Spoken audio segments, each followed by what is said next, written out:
अच्छा रुसा न करे जा हमर फाटे छोटी छोटी बात पर तू लगा दारू डाटे।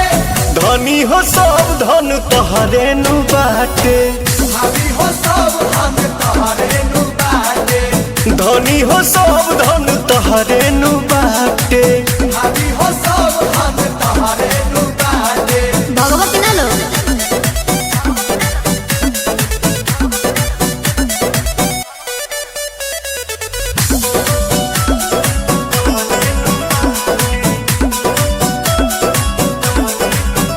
दांत पीसी के खीसी में साने लुआटा तू प्यार के अचार जस कोई दे लुखाटा।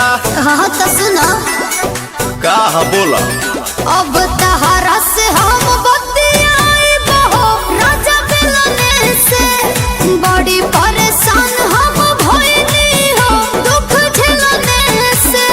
लागे लू प्याज ढक दांत से काटे धनी हो सब धन तोहरे नु बाटे। भाभी हो सब हम तोहरे नु बाटे। धनी हो सब धन तोहरे नु बाटे। भाभी हो सब हम तोहरे नु बाटे।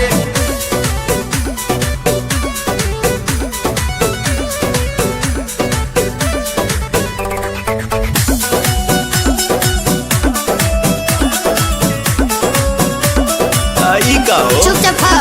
तो डाली में डाली के देता रुचीनी न गुस्सा में घूसा त न मौलिकीनी।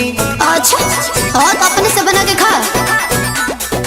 एक रस से निक असुर होती हो बिना गवने के पवन करम हम कोई नहीं हो भनी पवने के।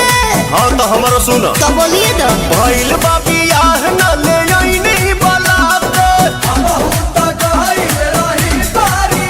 जा तबो ये धन धन तोहरे नु बाटे। भाभी हो सब धन तोहरे नु बाटे। धनी